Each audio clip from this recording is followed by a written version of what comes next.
I'd like to start with Foucault and with a couple of quotes from Foucault. First one is from a text called Power and Knowledge, where he said, I believe one's point of reference should be not the great model of language and science, but that of war and battle. The history which determines us has the form of a war rather than that of a language. Relations of power, not relations of meaning. That's the first quote. And then there's a second quote from his lectures at the Collège de France, which have been published, where he says, power is not something that is divided between those who have it and those who do not have it. It is never localized here or there. It is never in the hands of some. And I think those two quotes show very well the richness of Foucault's work. They show, I think the first quote shows very well that he is not just a philosopher of language and that he is very much concerned with concrete reality. And that as anti-capitalists, if we want to think about how we can fight the system, we can assume that he's on our side. But I think also that his notion of power in the second quote is something that we should maybe discuss a bit more concretely if we want to think about strategies of fighting capitalism. And Foucault, of course, is an incredibly famous philosopher, probably the most famous philosopher of France in the 20th century. He's incredibly influential. He's being used in literary studies, cultural studies, sociology, and perhaps most well-known, he's been used by Harta Negri. I'll still say a few words about who he was and about the background against which he wrote. He was born in 1926 and went to university after the liberation of France from the Nazis. Then went on to the very prestigious ENS in Paris, became a cultural attaché for the government abroad and an academic in the 1960s. In 1961, he became famous with a book called Madness and Civilization, in which he describes the historical creation of the notion of madness, or the way in which it shifts according to various historical periods. And then across the 1960s, I think it's fair to say that he is afterwards more concerned with what he calls discourse, with the way knowledge is organized, with the way what we say is organized in a given society. And in 1965, The Order of Things appears, which I'm going to say a few words about in a bit. In the late 60s, from 66 to 68, he's in Tunisia, where there's a student movement going on, which he's very much influenced by, and I think that's sort of the beginning of a turn towards a more radicalized theory. He helps those students and hides their duplicator in his garden, apparently, at one point. So he's quite close to that. He's, of course, very much influenced as well by 1968 and by the massive movement, not just in France. And then afterwards, he's the co-founder of the Prison Information Group, so a group to defend prisoners' rights. And really becomes a kind of everyday activist for them, answers their phone every day and kind of does their administration, which is quite impressive. So in 1975, he publishes Discipline and Punish, which is, as he says, a micro-history of the prison system, and in a way very much linked to that activity that he had and an outcome of that. And then 1 year later, the sort of third, more historical work appears, The History of Sexuality, the first volume of that. And then subsequently 2 other volumes of The History of Sexuality published the year of his death in 1984. And I think it's worth as well saying a few words about the kind of intellectual and historical background against which he wrote, which I think in the kind of second half of the 20th century in France is first of all dominated by a very strong and big communist party, which had a lot of credibility through the resistance. It claimed 70,000 of its members had died in the resistance, and it had 300,000 members after the war. But it was also a party that called itself revolutionary, but actually kind of choked off the 68 revolt and did in practice the opposite, and was actually just, completely in line with the USSR and Stalinism. And the result of that was also that its version of Marxism was completely mechanical and sectarian. For example, it condemned The Second Sex, the book by Simone de Beauvoir about women's oppression, when it appeared. And I think this is very much the kind of Marxism that Foucault has in mind when he attacks Marxism. And I think it's fair to say that he did not engage very much with the kind of alternatives that people like Sartre around him were trying to develop. He is seen as part of the sort of movement around post-structuralism, on which there's going to be a whole meeting on Sunday, so I'm not going to say much about that. Just maybe that despite all the differences between people like Foucault, Derrida and Deleuze later on, I think there is an agreement on kind of the idea of a fragmented nature of reality and a general question of the possibilities of knowledge and of the subject that holds such a knowledge.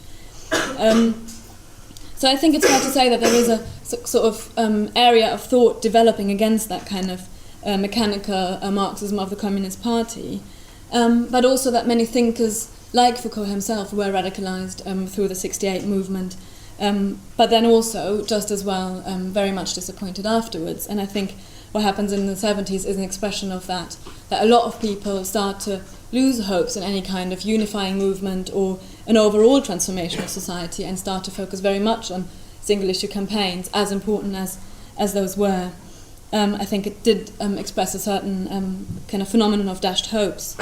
And I think the new philosophers, in a way, were the kind of maybe the extreme point in the 70s where this disappointment became visible when people like Bernard-Henri Lévy started to move away from the general association of the French intelligentsia with Marxism towards a kind of embrace of liberalism. Bernard-Henri Lévy has recently claimed credit for single-handedly organizing the intervention in Libya by lobbying Sarkozy. So I think that's the kind of move that we're talking about. And I think we have to say that Foucault is influenced by this kind of general development of a milieu, and is influenced by the disappointment, by the radicalization, but also with the disappointment afterwards, after 68, but that he agreed with some of the new philosophers on Stalinism and on basically the idea that Marxism is the same as Stalinism. But at the same time, or at least in some of his writings, not throughout, but at the same time I think we have to say that he never agreed with the kind of liberal myth of the supremacy of Western values, which I think is very important. So before I move on to the more historical writings and his notion of power, which I'm going to discuss a bit more in the end, just a few words about the kind of period in the 60s, in which he was more interested in how knowledge is organized and in the discourse. So I'm just going to mention one idea about The Order of Things, which is a book that appeared in 65, in which he traces kind of the general development of how fields of knowledge are structured in different historical periods, and he makes a big break between kind of the end of the 18th and then the 19th century. And just, I think there's one thing I want to highlight about that, because it'll be important later on, that for him it's very important that he doesn't just write a history of opinions. He doesn't just kind of enumerate different, authors or whatever in a random manner, but actually what he wants to find out is what he calls the episteme, so kind of, Greek for knowledge, by which he means the general structure of knowledge by which a society is governed, or the fields of possibilities of knowledge, as he would say. And I think this is quite important because it expresses a concern with something like the whole, in Foucault, even though he would certainly not embrace anything like, a notion of totality. But I think there is an idea of trying to figure out a general tendency in society. But the problem, I think, is with that he does not really show why or how exactly one system of knowledge replaces the other. And I think this is because of two things. One is that there's no interrelation with social reality in this book, at least, but also that there's no conflict between ideas. They seem to flow, they seem to move into the margins of a previous idea that somehow moved away. But I think this is not really sufficient in terms of an explanation of why this happens. And I think even in the historical writings, elements of that are still present, of those problems. So those historical writings that I've mentioned is first of all Madness and Civilization in 1961, then his book on the prison system, Discipline and Punish, in 75, and then The History of Sexuality, which starts to come out in 76. And I think overall what he does in those works is to talk about how things that we might assume to be natural or to not have a history are actually very much, different across various historical periods. So he writes about madness, for example, that it's not the way we conceive of, what he calls in that sense madness, or whatever you want to call it, mental health problems. According to the period, having a different name is not at all natural or emerging automatically. For example, in the Renaissance, madness would have been seen as something enriching or a sort of access to a different layer of society, of reality, and afterwards would be confined to a realm outside of society, and then finally turn into a medical case. And all these ways of seeing it show you that there's really nothing natural or inherent about it. Similarly with sexuality, Foucault mentions, for example, the idea of the category of someone being a homosexual, which really only emerges in the 19th century, even though you might have thought it's something that's, is sort of always present. So he says that, previously the act of sodomy, as it would have been called, was condemned, but then later what is condemned is the homosexual as a person. He says in the history of sexuality, the sodomite had been a temporary aberration, the homosexual was now a species. So what that means for him is that supposedly natural things are, as he coined it famously, socially constructed. And I think this is something that's very important for us if we think about capitalism and whether and how we can overcome it. Because we're constantly confronted with the idea that there is some kind of, a greedy human nature that is somehow, that is the reason for capitalism and why it can never change. And I think Foucault is, he demonstrates in a very impressive way how there is no such human nature that would be, but that things are created by capitalism. And I think, throughout those historical writings, he's very much influenced by the movement that kind of emerges in the background and by his own involvement in it. And I think there is a process of radicalization as a result in the late 60s and early 70s, but also an increasing concern, I think, for concrete historical writings and analysis. So in The Order of Things, he mainly uses kind of well-known thinkers and philosophers, and you start to think, how can this be the entire structure of thought of a given society if it kind of singles out the most dominant voices of that society? And then you see in the historical writings how he kind of moves more and more towards anonymous accounts and actual, how people lived, which I think is quite important. But he doesn't show only that social norms and practices change across history, but he also shows how incredibly fast these things can change. So in Discipline and Punish, he traces the change from one penal system to the other. And the opening passage, which is, some of you may know, which is very impressive, he kind of shows the contrast between two examples of how punishing has worked in history. The first is the execution of a regicide, someone called Damien, in 1757 in France, so someone who tried to attack the king, but of course nothing happened to the king. The person was executed, and then Foucault publishes or quotes the report of this public execution. So just a few highlights, where the flesh is torn off the body, the holes are subsequently filled with oil, wax and sulphur. The limbs are to be torn off with horses. This, however, fails because the man was too strong. So they have to cut and then tear off the limbs with horses. Finally, the body is burnt. He might have still been alive at that point, and everyone cheers and is very happy. And then he contrasts this very sort of, this account with the rules for a Paris prison in 1838. So the first one was 1757, before the revolution, and now we're in 1838, so only 80 years later. To just quote a few bits from it. The prisoner's day will begin at 6 in the morning in winter and at 5 in summer. They will work for 9 hours a day throughout the year. At the first drum roll, the prisoners must rise and rest in silence.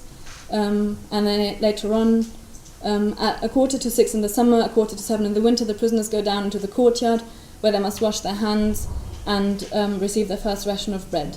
So we've already gone through a page and we've gone through 2 hours, which is how detailed those rules were. And I think this shows that there's quite a radical transformation of how these things are organized within only 80 years.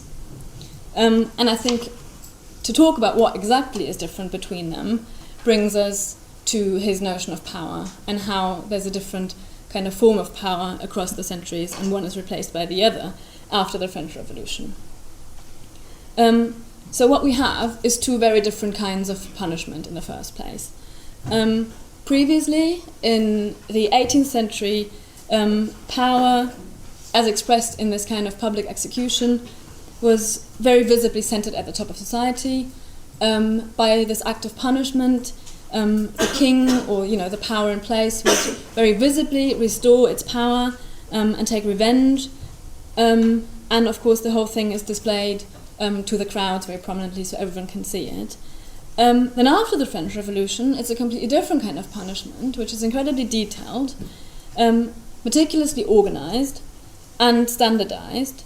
So Foucault calls it's a system of discipline, not of torture, as we've seen before. And this idea that power has become a disciplining force is very important. So I think what he opposes is the idea as well that the Enlightenment has somehow brought about constant improvement, and that some kind of, as you might find in sort of mainstream thought, that somehow reason with the Enlightenment has replaced, or with the French Revolution, has replaced superstition, which doesn't mean that he's advocating public torture, but what he's saying is that power has become more efficient and just adopted new forms. So he says the matter is not to punish less, but to punish better. And the image, which I guess people might have seen, that he uses for that, which is quite important, is the image of the panopticon, which is an ideal construction of a prison that was developed by the English philosopher Jeremy Bentham, who's, I don't know, I think it's his body or his head that is displayed somewhere in UCL, which consists of, the construction is quite important, so it consists of a cell block, which has several stories, and the whole thing, the cell block is round, so it's a ring. And then in the center of this ring, there's a tower with a guard in it. And the prisoners would be kind of inside the ring in the cells, and there would be a window at the front and the back, which means that the effect of this whole thing is that the prisoners can't see each other, and they can't see the guard, but they can be observed themselves at any time. So Foucault says there may actually not be a guard at any time. And this, of course, hasn't been realized that much. It's not like every prison has become round and a perfect panopticon. But he says it's also, neither is it just a dream. And I think what he means by that is that it expresses a wider form of disciplining power in society, which is also expressed in schools, in hospitals, and is a general way of how power now works. So he says for him, power has become something that disciplines us, so it observes us all the time, it classifies us, it makes us visible, whereas previously the king would have been the kind of visible element in society. Power itself, though, is not visible anymore, so a reversal of visibility, and it is not outside us. Actually, it is, it has become internalized. So like the prisoner who's all the time, who may or may not be seen by the guard, and therefore always behaves like he or she is seen by the guard, we constantly act according to this disciplining power. And I think it's, the first thing we have to say about that is that it's a very powerful description of phenomena about how power works in capitalism.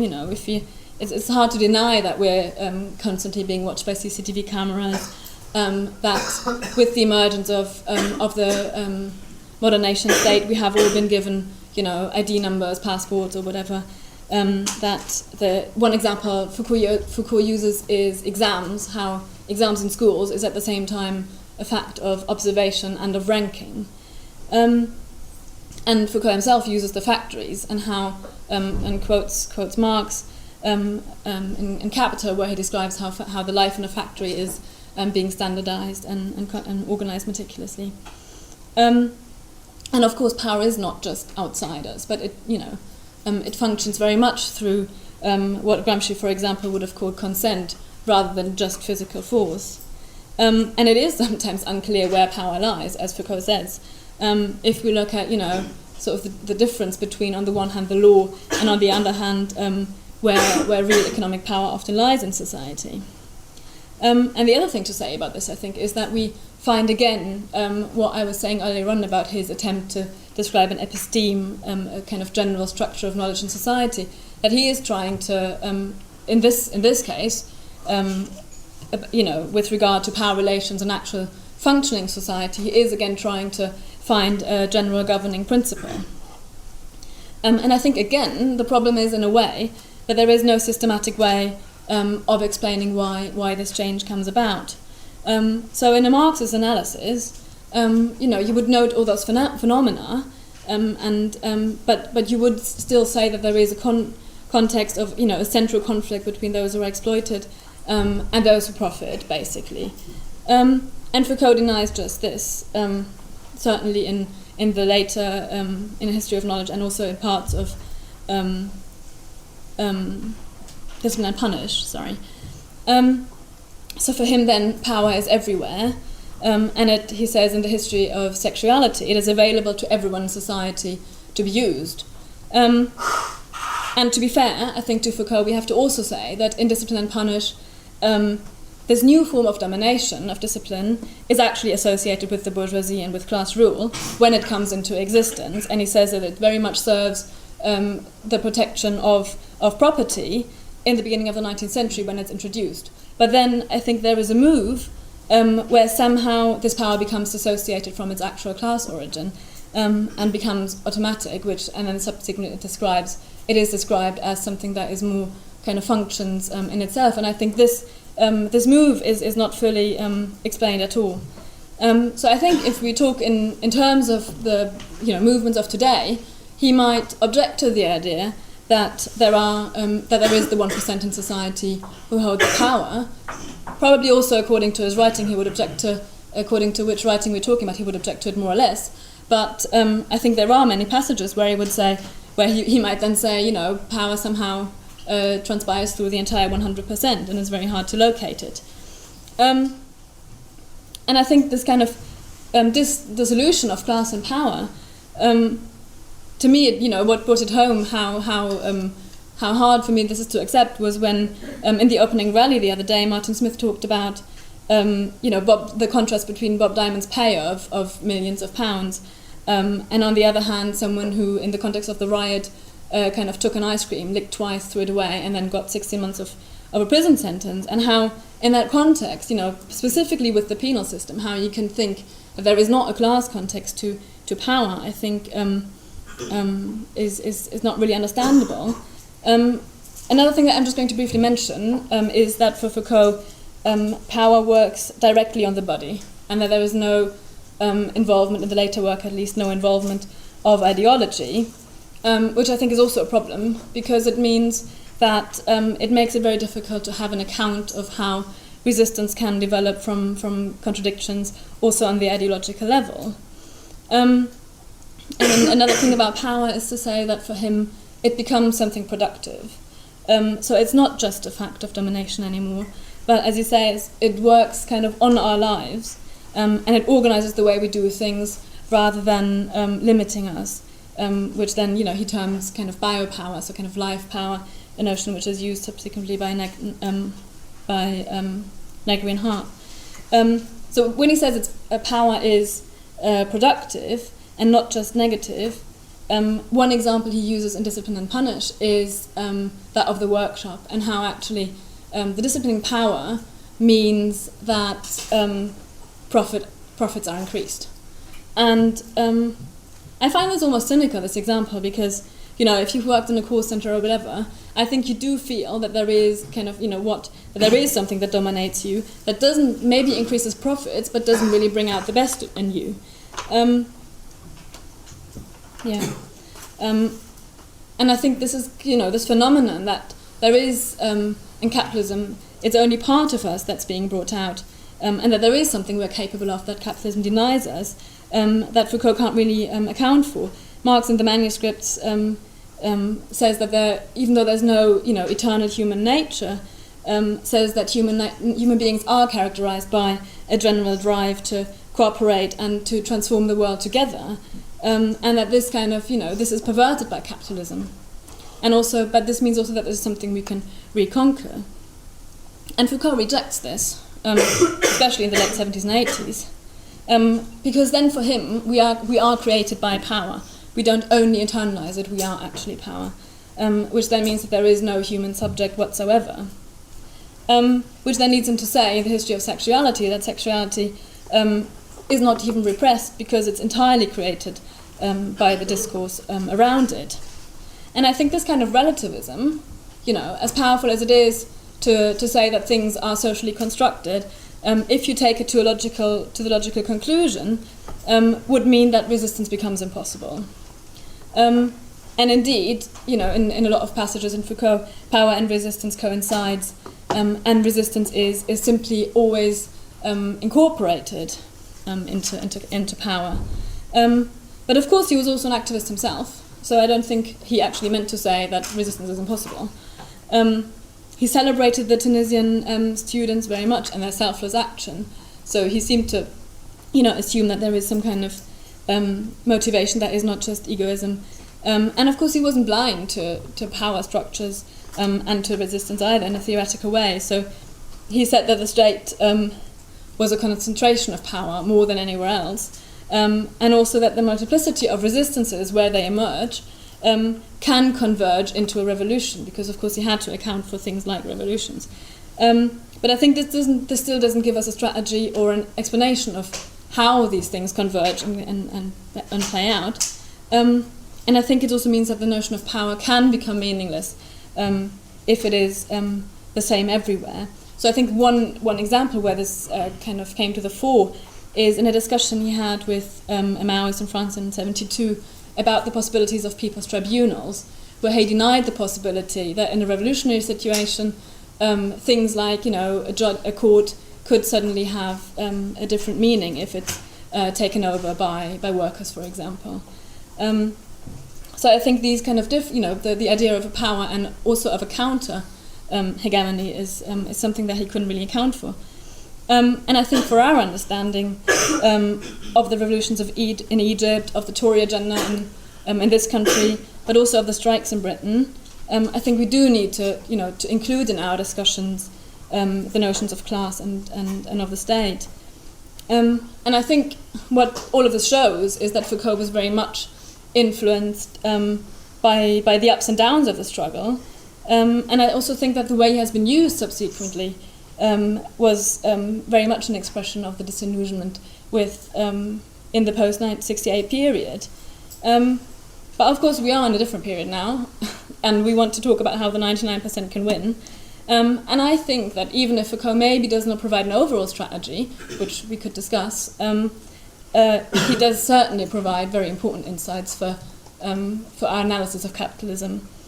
And the last thing to say is obviously that he was also a very fascinating writer, and in my opinion he had a special talent for concluding remarks, and therefore I'm going to finish with the last sentence of Discipline Punish, which is, "And in this centralized humanity, bodies and forces subjected by mechanisms of incarceration, we must hear the distant roar of battle."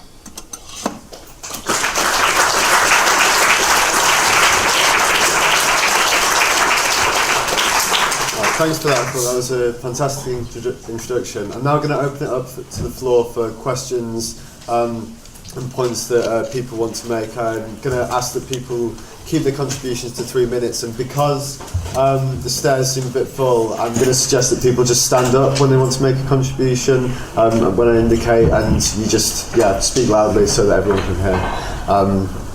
See that from River. I've got a sort of remark question.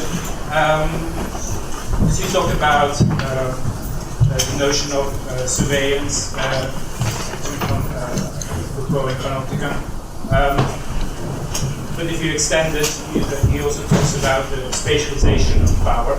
And I think there is a possibility to use Foucault in that way as a way to resist the system. If you look, for example, at the way the city of London worked before the Occupy movement was there, you had city people going about their daily business, having lunches. You had tourists visiting St. Paul's, and they sort of see a world where there are no other people. Whereas all the other 99%, so to speak, are somewhere well hidden. And in a way, sort of that spatialization of power keeps the system going. And I think what Occupy successfully did is, by camping out in St. Paul's, they sort of disrupted that spatialization of power, and sort of judging by the sort of nervousness by the powers that be, I think it was quite successful.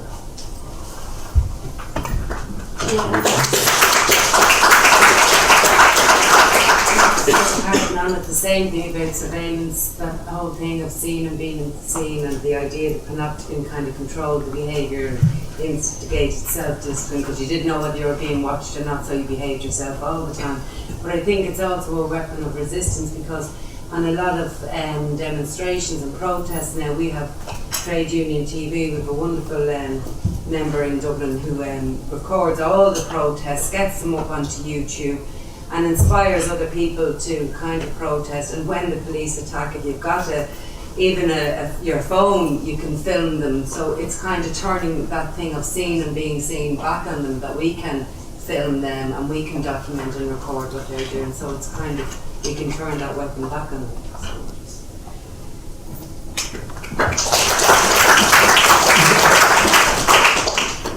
Yeah, my question is this. I think some of Foucault's concepts of power and how it's internalized are very useful, and with the historical account of how power is used throughout the ages. In the medieval era, power was exercised in a kind of very open, public way with this spectacle. And then we see, as society develops, the power is exercised as a result of the Enlightenment through far more sophisticated, far more effective ways. And so therefore the state, although it still has the coercive element, even in all society, at the end of the day, there is still brute force, which can be relied on. It relies on other layers.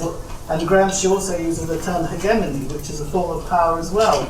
So the modern state has at its core a mailed fist, but it has all these other layers of power protecting it, and so it doesn't have to use open force or open coercion all the time.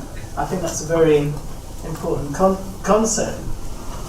These intervening layers of power. It's like a kind of, the state is like a kind of fortress with many, many defensive barriers between ourselves and itself. And I think that's a good, useful way of us understanding power. I think one of the areas where I think he's weak is the way he sees power in this kind of abstract way forces him to then also look critically on all aspects of the Enlightenment, and that brings him to reject the idea of that there is a scientific objective rationality, because his position is, well, the whole point of the Enlightenment, the results of the Enlightenment was to create a more effective, more coercive state system, and therefore he then questions the whole idea of the fact of an objective reality, and he, I think, identifies more with Nietzsche's concept of power as this thing which is a kind of, it uses instruments to propagate itself. So the Enlightenment simply becomes an instrument for propagating a will to, another example of will to power. And I think that we need to, when we use his ideas, I think we need to also be aware of these limitations.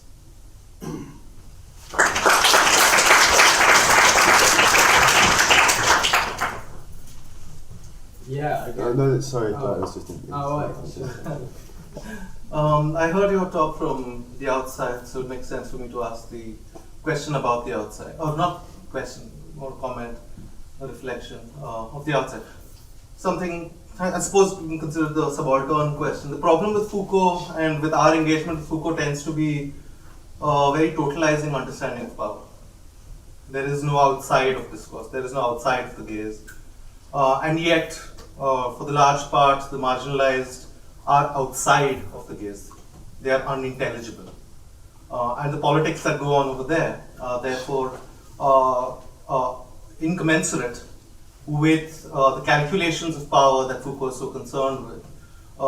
There's a certain unruliness about the way in which politics happens outside of the intelligible.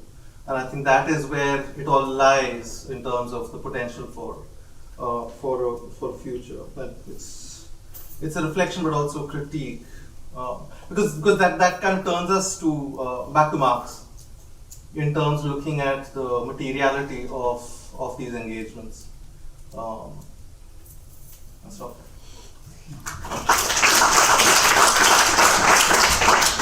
Okay, I've seen 3 more people indicate, but they're all men. I would encourage any women to also put their hands up, and I will prioritise it until then. Sorry, I was able to again got half of it, but I want to know what you thought. Poulan in his last book, actually, State Power and Socialism, engages with Foucault extensively, and as a sort of, I was thinking what when you said that what Marxists can learn from Foucault, there is one important work by a very important Marxist in which he's sort of saying stuff similar to what you're saying, but also engaging with, more importantly, this idea of governmentality, especially to understand how state works. And he doesn't see these two as mutually exclusive, but as part of the whole. So I'm just wondering if maybe that is a good way to sort of start an engagement by Marxists with Foucault. Yeah, I guess I just want to pick up on that, your remark about Nietzsche, because I sort of feel like that's quite an important thing to take account of, and relates to your potential accusation of relativism on Foucault's part. And it sort of makes me think of the beginning of the archaeology of knowledge. It was talking about people who call themselves Nietzschean but don't actually take on board the decentering challenge that Nietzsche proposes. And it seems to me like, I always think of Richard Rorty writing about Foucault, saying that his idea of power is derived from Marx and his idea of knowledge is derived from Nietzsche, and the two, there is an interplay between the two, and they mediate one another. And I think if you don't accept that, then you have no way of understanding what Foucault's texts are doing as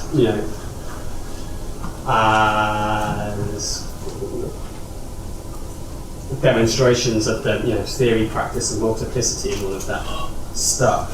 And really, what I'm trying to say is that it's no good using the word power, without thinking about the ramifications of Foucault's Nietzschean outlook in terms of what that word power means, because it no longer means state action. It no longer means Mr. Moneybags as it did to Marx. It's no longer so straightforward and so Manichaean, and if that is relativism, then that's a problem. But I don't think that we can adopt a Foucauldian manner of discursivity without, at the same time, accepting the challenges that he poses, which I guess mean accepting the resistance. He is pretty explicit. He says there is no locus of great refusal.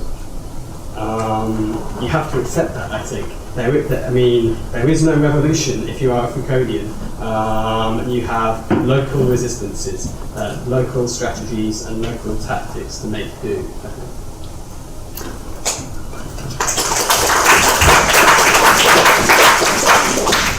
Sorry, behind you.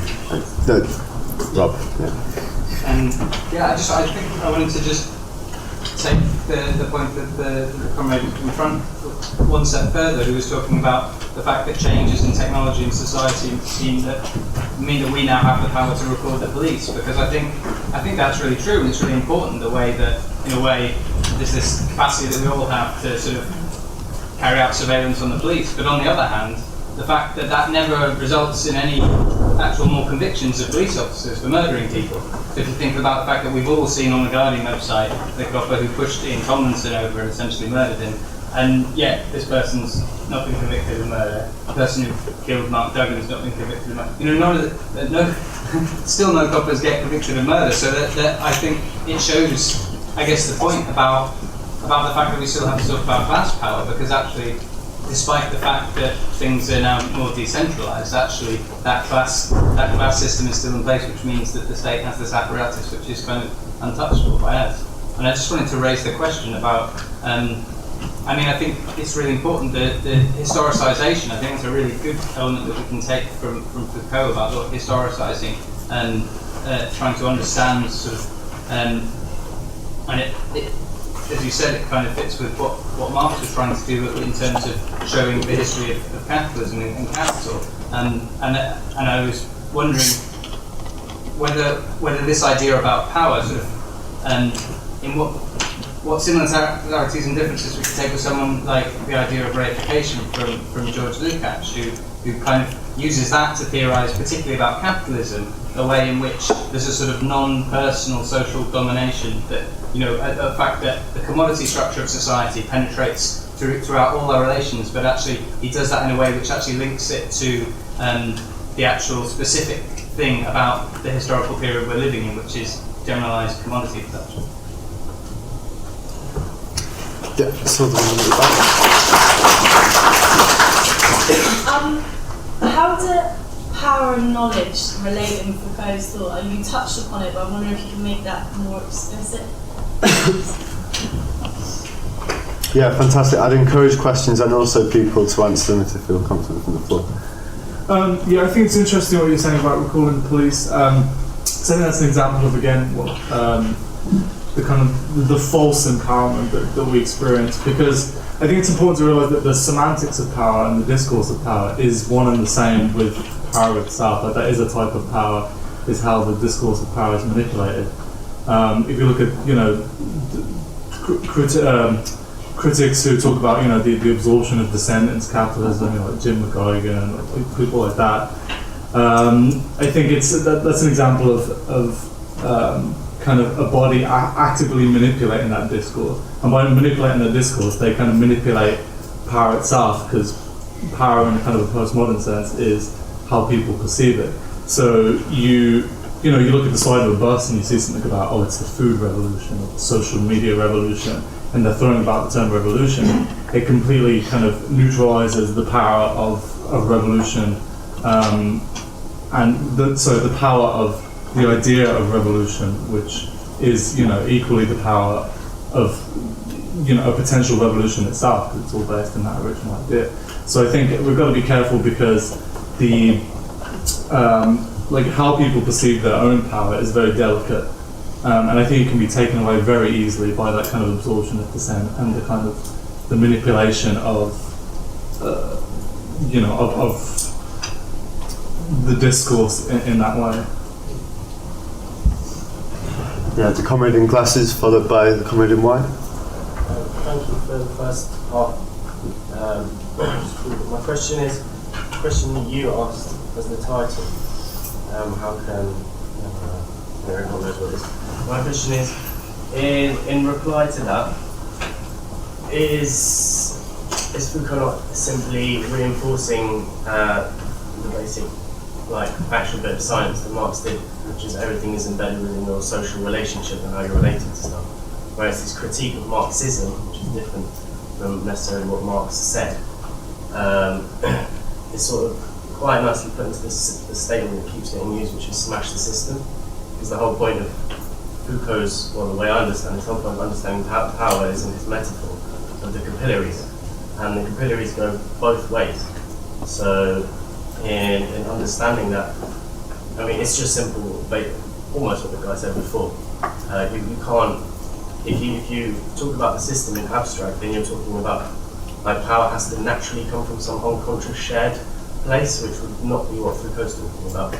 So for him, the power is going to be also in your own hands, coming back upon whoever else is engaged in this network of things. It's not an abstract system. That's his massive issue with Marxism. It disempowers everyone by talking about the system. And that's the capillary part that, like, we talked about, we just didn't quite get in the second part. I mean, that's right. Okay.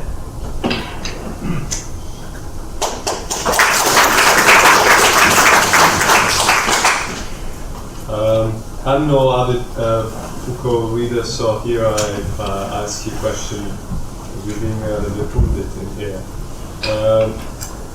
I mean, power in Foucault analysis is always engaged as power in the form of repression by the nation state and police repression and all sorts of capillary, like the spread out forms of control. But can you tell us if he ever addressed power in the form of expression of corporate and multinationals? Yes, that's it.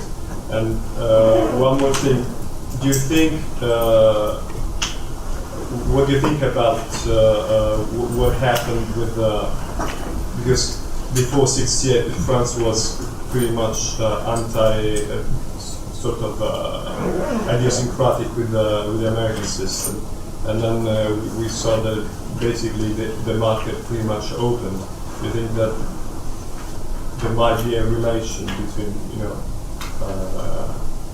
the liberating drive of Foucault ideas and the opening of the sphere of consumption?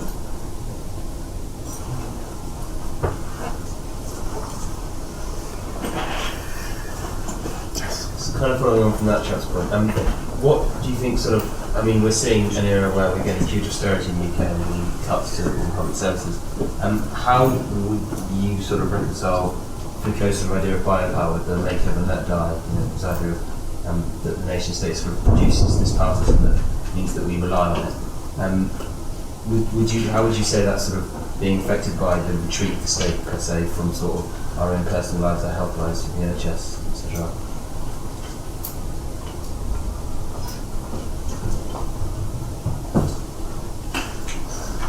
A question about how systems of discipline that come from the workplace replicate themselves in other parts of our society. I mean, in the ways in which structures, in the sense that they come from what we think classical capitalist businesses are being enforced, for instance, in our universities and so on, and whether Foucault has anything to talk about the way in which whether to the extent to which he's useful to talk about the way in which these kinds of structures are replicated, or whether there's an alternative approach which would focus on the way in which capitalism tries to extend into all sorts of different parts of social life, or what the different approaches might be, that kind of question.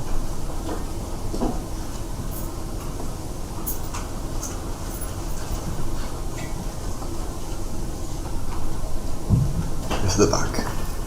Just on the notion of discipline and power, and I just wonder whether there's a relationship between panopticism and the way that people experience work. Well, it's middle class work in local authorities, places like that, where you're constantly under surveillance through the IT system. So I don't know whether there's a relationship there, whether that sort of applies to it using where you can look at the way that people are constantly surveillance and checking up whether you've managed to take visits at particular times, or particular forms, or thinking this, that, and the other. And I just wonder whether there's some practical engagement from Foucault there in terms of that type of understanding of power, which, maybe something different to what Marxism does, but something might be valuable as a tool for activists on the ground.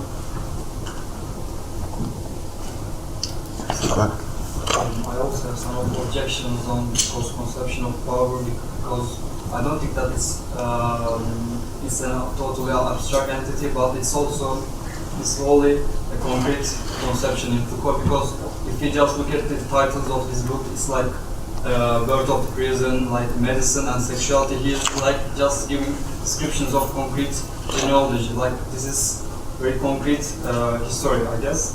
And in terms of his description of like resistance and the power goes in hand, if you look at the timing of popular European uprising, you can see that when the power enforces itself, we are seeing uprising. So I think it's a right description of this relation between power and resistance. I think Foucault is talking about the institutional nature of power, which is very important because as Marxists we do see the focus of power, if you like, within the state, with all of the onion layers that surround the violence of the state, the hegemony that goes along with that. But I think the problem with post-structuralism is the idea that somehow power can be devolved, that through our identities we can somehow take on power and challenge that. And I think that throws out the Marxist analysis of how the state needs to be overthrown, that we can't reform capitalism, we can't somehow dress in a certain way or take on a certain identity, and then that will give us more power in society, because those institutions still exist, regardless of how we look, who we had sex with, what gender we are. It's not the Nietzschean concept of will to power is false. It's an idealistic concept of how society functions. So in that sense, I think Foucault is mistaken, but I think his critique of the institutions is something that as Marxists we should sort of take on board and look at.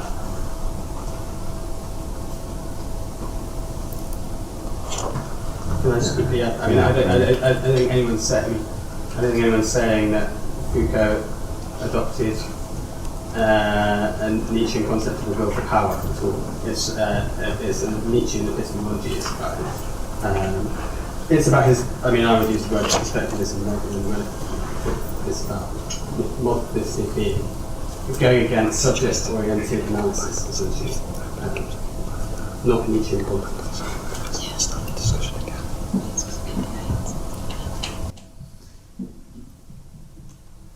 Okay, I don't see any more contributions, so I'm going to suggest that maybe we bring Marieke back and then open the floor back up again for discussion to see whether that generates a few more ideas. Okay, I mean that was quite a lot, so I might start, and then if there's more questions I can always leave some for later. Maybe start on the question sort of how do power and knowledge go together in Foucault, because I didn't really have time to develop that a bit more. And I think already in Discipline and Punish, because I think it flows from this idea that this new form of power that disciplines us collects data on us all the time. So in a way, it is at the same time, it is disciplining us, and at the same time, it is establishing some kind of knowledge on us. So in the sense, you can see how in that process those two already go together. And I think, and then in this period, in the mid-70s, he uses the term knowledge power as one word. So that's how closely they are connected. And I think there's a problem that flows from that as well, which is indeed, I think someone mentioned it, that Foucault accused Marxism for, I can't remember what exactly the formulation was, but I think it was something like always declaring the great oppression or something like that. And I think that's as correct as his critique of the forms of supposed Marxism at the time was, I think that's a problem that flows from this understanding of power and knowledge, which is that it leads to the idea that all knowledge that you establish on someone is already a form of oppression.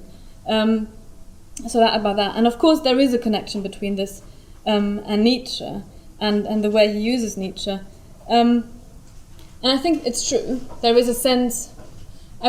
I probably wouldn't say that he only uses knowledge in a Nietzschean way and power in a Marxist way. I think actually that there is an element of saying, of adopting, especially in the sort of late 70s, of saying that there is a general will to power in society, which is, a will to knowledge, and that kind of how power meanders. But I think it is also true that he does take up elements of Marxism.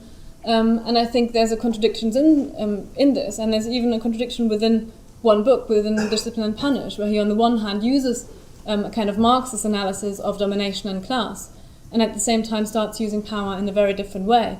And I think it's not really possible to resolve, to be honest. And I've heard the argument before that there's a difference between domination and power in Foucault, and that power actually is just the positive thing that creates, and domination is something else. But that but this, if we took this for granted, this would be something that changes completely throughout his trajectory, and would also be something that doesn't really, with which power doesn't really explain much anymore.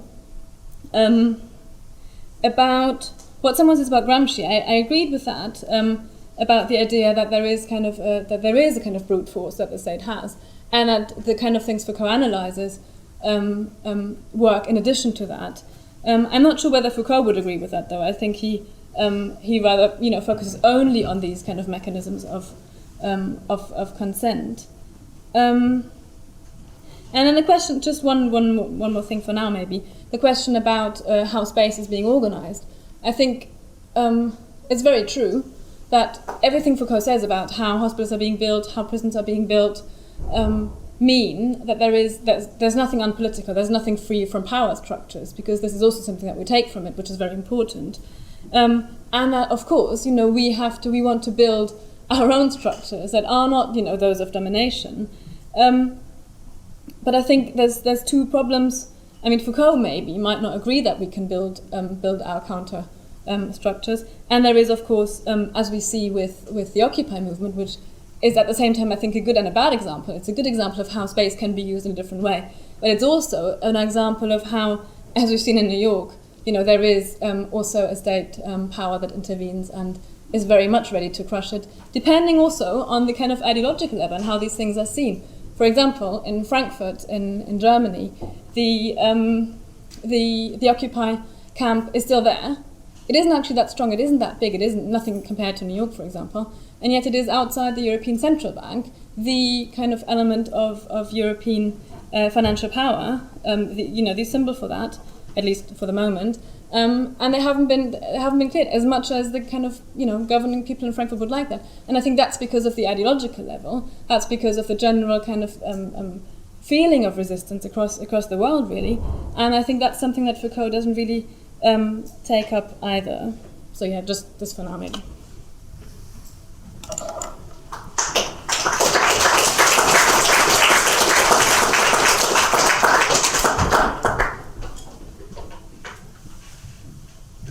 Right, so I'm going to be brutally honest.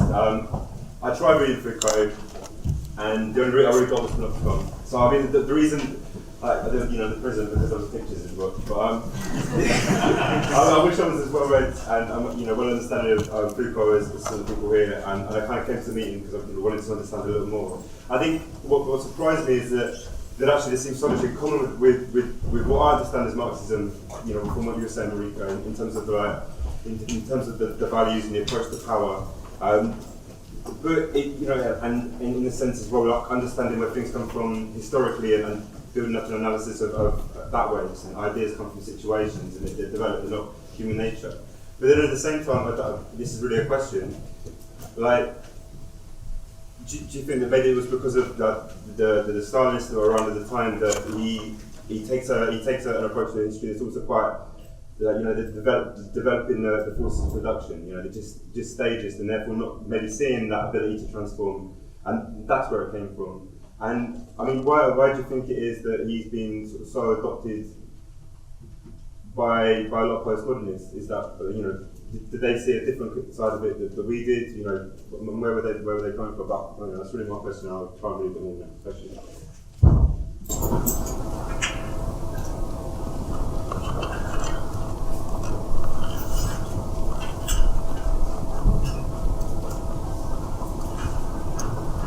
This question kind of about the shift in the penal system and the system of punishment. Would it be correct in kind of as it was pre-revolutionary, it was kind of more visible and physical punishment, and then post-revolution, you say it kind of turns more of almost a subtle disciplinary form.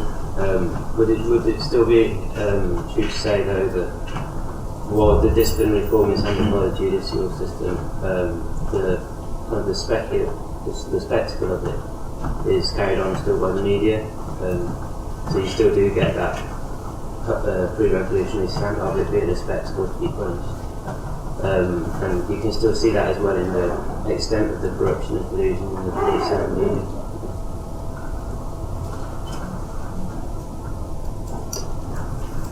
Sorry, I'm not going to ask. I'm just going to load 2 more questions without trying to answer them. The first one is whether, as a historical thing, I know that in response to the Iranian Revolution, that Foucault had kind of given the advice that revolutionists didn't really need to be worried about the rise of power of Khomeini, and whether you could talk a bit about that and what relation that has to Foucault's thought, whether there's something in the structure of his thought that led him to give that advice.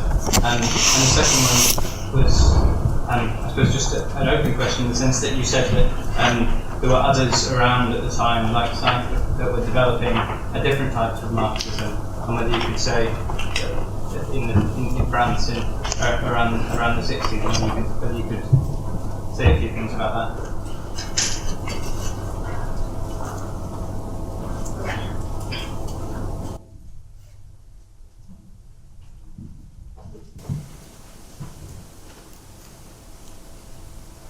Again, we welcome more questions or any attempt to answer.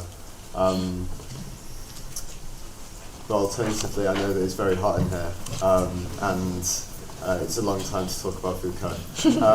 So maybe, yes, we'll bring Marieke back. But first of all, there's a number of announcements that I need to make. Tomorrow, about 1 million people are expected to join Pride in London. And all comrades involved in the party intervention are going to be meeting up at Baker Street at 9 p.m. And obviously we'd like to extend that invite to everybody in this room. So if you want to get involved with Pride and intervening or just joining, hopefully it should be a lively protest. They should meet at 9 a.m. at Baker Street. And then tonight, once we've recuperated, recovered and chilled out a bit, maybe got a beer or 2, there's a number of evening events at 9 p.m. So we've got Aretha Franklin, Soul, Religion and Respect. Through music, film and images, we'll see how the church and civil rights movement shaped her music and how, in turn, her music shaped the struggle. And that's in Darwin Lecture Theatre. Which is just it's near the crash. You have to walk down an area that looks like it's full of bins, but just keep going and you'll be all right. And then secondly, in Roberts 106, we're showing the anti-imperialist classic Battle of Algiers as part of celebrating the 50th anniversary of the Algerian independence. And thirdly, also at 9 p.m, Egyptian revolutionary Gigi Ibrahim will introduce film clips by citizen journalists captured at the height of the Egyptian revolution to show how phones and video cameras have become vital tools in the modern revolutionary's arsenal, which I think is which is fitted in quite well with today's meeting. And that's in Roberts G06. But then also, luggage rooms close at 9, so I'd suggest that maybe after this you collect them. And finally, the accommodation shortage at Marxism continues. If there are any comrades who live in London and can provide floor, sofa, bed space, please be directed to that comrade there. Okay, thank you. Thank you. Okay. Well, I'd like to thank everyone for the discussion, first of all, because I think it's been really interesting and quite good that we don't just agree on everything and that there's stuff for debate, which is, I think, to be expected in Foucault. And to start on the question about Iran, because I think it shows quite well that Foucault, how committed he was as an activist. He travelled a lot to Iran before and during the revolution. He wrote about it quite a lot in Italian newspapers. And then during the kind of uprisings he wrote, for example, "It is an uprising of men with their bare hands who want to lift the tremendous weight, pressing each other's down, pressing them down in particular, these oil workers and peasants on the frontiers of empire," which I think, is quite important, shows how much he highlights the struggle of workers and ordinary people in Iran, but then at the same time how, you've already mentioned it, how misguided sometimes his judgment was in saying Khomeini is not a politician, he is just a point of fixation for the collective will, and then completely abandoning any kind of coherent analysis of class in the revolution that was going on. Briefly on the question of power as multinationals, which someone asked, which I'm not aware of, I would probably say that is one of the areas, actually, like the notion of biopower, which was in a way much more developed later on by Beata Negri, and biopower also by Deleuze and Guattari. The question of workplaces and universities, I think that's a really good way of using Foucault and seeing how those structures are being replicated, because that's in a sense what he was doing himself, talking about how in prisons and schools and hospitals and everywhere the same mechanisms are in place. And I think that's what we see at the moment, how a logic of profitability is being introduced to our universities, and somewhere where we could probably use Foucault very well, at the same time being aware of its limits, because every time he then tried to explain how these mechanisms are being imposed, there was sometimes, ironically, I think, a certain crudeness to the kind of Marxist attempt to explain these things, where in the history of sexuality he kind of, at one point at least, takes on saying it was just to, there's a kind of, all these things were created in order to create a workforce, which, I think is not his overall analysis, but sometimes I think because there is no clarity about the kind of dialectic of these things, sometimes ends in crudeness. The question of postmodernism, which someone asked, I think it's quite important, because I don't really think Foucault was a postmodernist. I don't think that for him kind of discourse was everything, but I think there was an interplay of what we could call discourse of knowledge and reality, especially from the late 60s onwards. And I think that there's a shift. Foucault, people have talked about the kind of background to which the kind of, political changes, opening up to a neoliberalism, of course, then, in the 70s, the crisis that hits, and the kind of, the intellectual background.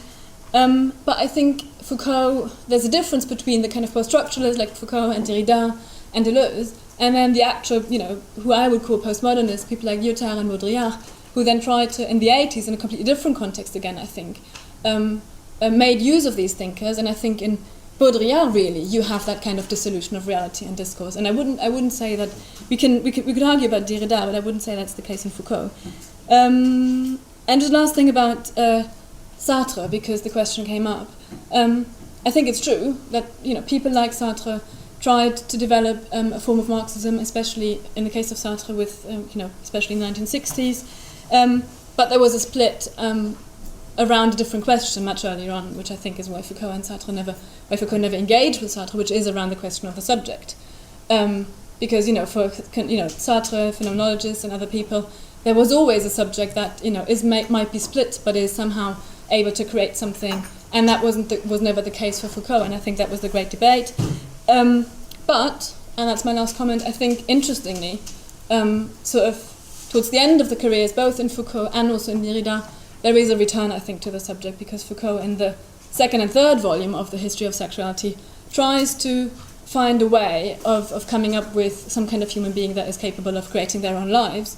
I'm not going to go into the details, but I think there's a move, there's a recognition that we have to try and find some kind of human being that's capable of creating their own life, but also of creating the kind of resistance you want to see.